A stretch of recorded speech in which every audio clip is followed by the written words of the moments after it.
Hi, and welcome to this live reading from Taming of the Few, Guardians of the Fae Book 1 by Rowan, Dillon, and this is presented by Itsy Bitsy Book Bits. Chapter 1. If there is magic on this planet, it is contained in water. Lauren Isley. Latest CNN update. A new study has proposed an explanation for the rise in unusual powers in a small percentage of the human population in the last 6 months. Scientists have posited that the shift in the magnetic poles may have been a factor in this phenomenon. Further studies have been planned to determine the extent of such powers and the range of those affected. Initial results suggest higher concentrations in certain populations, including those with Irish, Peruvian, Hawaiian, and Siberian ancestry. From reports across the world, cases appear to be increasing over the last 6 months. We, here at CNN, are committed to bringing you the latest on this story as it develops. This article has been updated to reflect the inclusion of those with Siberian ancestry. Anna Taylor stayed behind after the girls' swim team shuffled out of the locker room. The heavy scent of chlorine grew stronger as the echo of water slapping the edge of the pool fell into silence. She pulled off the clothing hiding her scaly skin, leaving only her one piece. As a coach, she had to remain conservative in her plain blue swimsuit, but she longed for a shiny, iridescent one. She stepped to the deep end and dove in, relishing her privacy as she cut the water with her hands. It enveloped her like a comfortable lover, caressing her reddened hands and soothing her pain. Now her skin glowed with delight, the only irritation coming from heavy levels of chlorine in her beloved water. Swimming several laps, Anna lost track of time as she communed with her element, delighting in her solitude. After a blissful eternity, she stood in the shallow end and examined her arms. Painful flakes had faded into an even pattern like the scales of a snake or fish. As soon as she pulled her hand out of the water, the angry redness returned. Anna moved her hand just under the surface, forming eddies in the water. She did it again, hoping to make stronger eddies, and she coaxed a small waterspout in the pool. Raising her hands, the waterspout rose, hovering over the surface. She'd never been able to do that before. Her abilities had grown over the last month, which both excited and frightened her. Just as she made the waterspout as big as her head, someone gasped, and Anna glanced up, her heart in her throat. The tall, blonde freshman's eyes grew wide. With growing dread, Anna dropped the waterspout back into the pool and dragged herself away from the water's embrace. The air stung her skin and made her wince as she climbed the shallow end stairs. She grabbed her towel and wrapped it around her body, pulling her black hair away from her red, scaly forearms. Coach Taylor, what is that? What did you do? And what happened to your arms?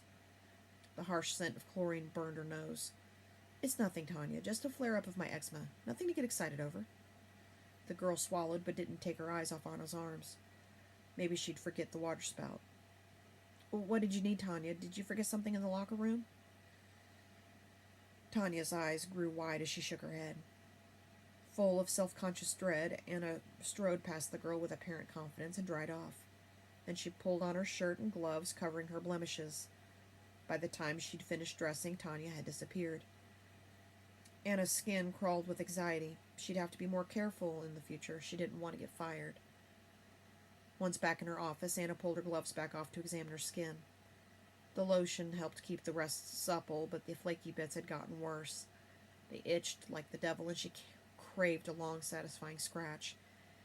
Instead, she pulled the gloves on again and strode to her office, turning on her computer. She'd meant to look up the address and hours of the closest urgent care clinic, but when she opened her browser, a headline caught her eye.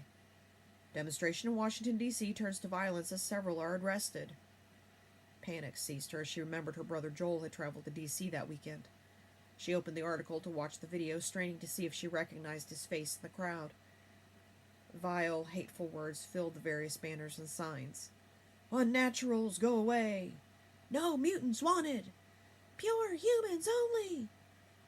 Anna glimpsed several young men with dark, curly hair similar to Joel's, but none bore his round face and freckles. Then his face popped up behind a man with an American flag wrapped around his shoulders. Her brother held a sign scrawled with red paint. Pure blood or nothing. Fuck a biscuit. Well, if Joel had gotten arrested, he would have called her. He'd have hated it, but he had no one else as far as she knew. Since she received no calls, he must be safe. The bus home seemed lonelier tonight. The college town emptied as people fled to weekend destinations. They ran to their families and their loved ones. She had no loved ones left. Only her brother remained, someone she barely liked. She entered her apartment, the empty room silent and judging. Her second-hand furniture was comfortable, though, and she had plenty of books to keep her company. In her evening routine, she put the kettle on and snuggled into the overstuffed armchair next to the window. She leaned against the sill, sipping her tea, and watched the cars drive by on the street below. The motors whined as they passed, drowning out the more delicate noises of birdsong and insects as they called out for love in the night. The next day, the rain made everything a muddy mess. As she got to her office by the university pool, Anna took off her jacket just as her intra-office chat dinged. When she opened the app, her boss's face appeared, and he didn't look pleased. "Anna, we need to discuss something. Can you come now?" Dread knotted her stomach as she walked down the lime green hall to the administrative offices. The image of Tanya's wide eyes followed her. She swallowed hard as the assistant waved her in. When Anna sat at the desk, her boss looked up and entwined his fingers. Never a good sign. He raised his eyebrows. "Anna, an incident after swimming practice last night has been brought to my attention. Would you like to tell me what happened?" Anna cleared her throat. How would she explain this without sounding like a nut, without revealing her secret? She cleared her throat again, this time coughing before she spoke, staring at the bookcase filled with dusty, leather-bound volumes rather than at him. "I'm not sure what you mean. One of my students came back after practice while I did laps. Surely that's not an issue." He didn't respond at first, but stared at her with those piercing eyes. She knew damn well he used it as a tactic to unsettle people. That didn't make it any less effective. She continued to study the books, counting the red and green volumes. Her boss gave her a nod. "The young lady mentioned an unusual rash you have on your arms. Now," he held up his hand, "I'm not allowed to ask about any medical conditions unless it poses a danger to our students, in which case you must let the nurse know." For a moment, Anna dared to breathe. Without a medical examination, which they couldn't insist upon, the university wouldn't know otherwise. She'd assured them she had nothing contagious. "In addition, she mentioned you playing with the water." The brief bloom of hope disappeared. "Fuck a biscuit." Anna cocked her head, feigning innocence and meeting his gaze for the first time. Anna forced herself to give a smile. "I played with the water? I didn't realize I broke any regulations by splashing." He pressed his lips together, again letting the silence lengthen. "Splashing would not be an offense. However, this young lady claimed she witnessed you performing magic." Anna forced herself to laugh. "Magic? That's silly." For a moment, she considered asking if the girl had been drunk, but she refused to malign Tanya that way, not even to save her own skin. He settled back in his chair. "Not so silly lately. You must have seen the news. It's hard to miss the stories about these unhidden talents all over the world. She claims what she saw must be magic, that you created a whirlpool floating above the water as clear as day. While this is hearsay," he cleared his throat, "I'm afraid recent events have necessitated a hard line when it comes to allegations of such powers." As hard as Anna tried, she couldn't think of any mundane explanation to his accusation. Her forced smile faded into dread. Kira, in the suburbs of Dublin. When her phone rang, Kira let out a colorful curse and almost dropped her tea on the office carpet. When she saw who it was, she cursed again before glancing around to ensure she was alone. "Yes, this is Kira." Justine's voice sounded annoyed. "Why aren't you at the bunker?" She swallowed. "Was I supposed to be? I never got notification. I'm at headquarters. If you need me there, I can be there in about 45 minutes, depending on traffic." No, that'll be too late. Stay where you are. But next time let us know you won't be coming." Kira gritted her teeth against her angry retort. It wouldn't do to argue back with Justine. That never worked out for it the better. "Understood. Wanted to give you the heads up, though. We've got some more talents coming through. Some heavy hitters, too. At least 4, possibly more. You'll need to get them placed and traced as soon as possible." She chewed her lip. That might be tricky. The Limerick Center just graduated their lot, and they usually like some breathing room between classes. Wexford and Donegal are full. Drogheda isn't online yet. Then you'll have to convince the Limerick family to take them more quickly. Justine paused for so long Kira thought the call had dropped. Just make it happen, We need this group to be effective quickly. Someone walked down the hallway. It must have been Martin by the heaviness of the tread. She waited until the footsteps faded. What's going on, Justine? Nothing I can tell you. Nothing I know for certain, even. But there has been some intelligence that we need to be on our guard. On our guard? Against what? Are the Russians attacking? Do we have Nazis on our doorstep? She meant it as a joke, anything to lighten the mood, but Justine didn't cooperate with a chuckle. Instead, her tone turned even more grim. Don't rule anything out. Not now. Our organization is much too young to handle any sort of crisis yet. Kira swallowed and nodded, then realized Justine couldn't hear a nod. Understood. I'll get things taken care of when the class arrives.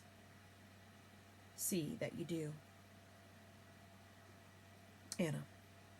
As Anna placed her personal items in a box, she glanced at the wall behind her desk. Photographs of her students over the years filled every space. Dozens of smiling faces, triumphant celebrations, and sweet personalities. She'd coached at the university for 5 years and loved the job with all of her heart. To be dismissed over a few moments of unguarded play made her rage inside. Anna slid her framed copy of Middle-earth into the box beside her notebooks, Legolas mousepad, and ceramic prancing pony mug. As she did so, she noticed the webbing between her fingers had thickened. When she held her hand up to the light, the skin looked translucent. She left the photos. The university had no proof of any wrongdoing.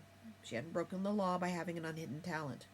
But she worked in an at-will employment state, so in reality they could dismiss anyone for any reason unless she proved discrimination against a protected class of citizen. And the unhidden weren't a protected class. Anna didn't know for certain if she even qualified as unhidden. She suspected, of course. Normal people didn't make waves without touching the water or dry their hair instantly without a towel. However, she'd need a lawyer to argue her case, and with her measly salary, she'd never be able to afford one. She glanced out the window at the rain. This would be a long, wet bus ride home. Anna covered the box with her waterproof jacket. She'd survive getting wet, but her things wouldn't. As she exited the building to cross a field to the parking lot, someone hissed behind her. Anna turned, only to get hit in the forehead with a ball of mud. Startled and shocked, she stumbled back, dropping her box. The mug, the one her mother gave her before the accident, shattered. Anna sniffed back sudden tears. Her things scattered on the wet pavement as someone shouted in triumph. As a man shouted, "Mutant!" another mud ball smacked her in the chest. Anna gritted her teeth and stooped to gather her notebooks and keepsakes. Jeers and yells pounded against her head with raindrops. Another student threw mud, but it missed, smearing across her Middle-earth map. While glass covered the parchment, the cardboard backing already soaked up water. As she swallowed a sob of frustration, Anna glanced up at her tormentors just as more mud flew toward her. This time it hit her full in the face. With a growl, Anna stood facing the ring of over 20 people, both students and adults. Anna recognized one, a woman whose child she used to babysit, Marion, a secretary to one of the deans. The savage rage on the woman's face shook Anna to her core. This attack just grew more personal. Marion bent to pick up something from the field, but not mud this time, but a stone. Flashes of the crucible ran through Anna's head, angry mobs hunting witches. Before Marion could fling her missile, Anna pointed at her. At first, she'd only meant to delay the woman long enough for her to pick up her things and escape, but when Anna saw anger and fright flicker on her face, something snapped inside. The pounding rain ceased abruptly. A few people glanced up, confusion clear on their expressions. As the wind whistled in a sudden burst, a torrent of water slammed Marion's head. Pounded by the barrage of water, the woman screamed as she crumpled in the mud. Anna gulped, frightened by her own power. The rain returned to normal, but astonishment, horror, and rage bloomed on the surrounding faces. 3 people crowded close. One man grabbed her coat, yanking it half off, exposing her red, scaly arms. Frantic now, Anna tore herself from his grip and shrugged her coat back on.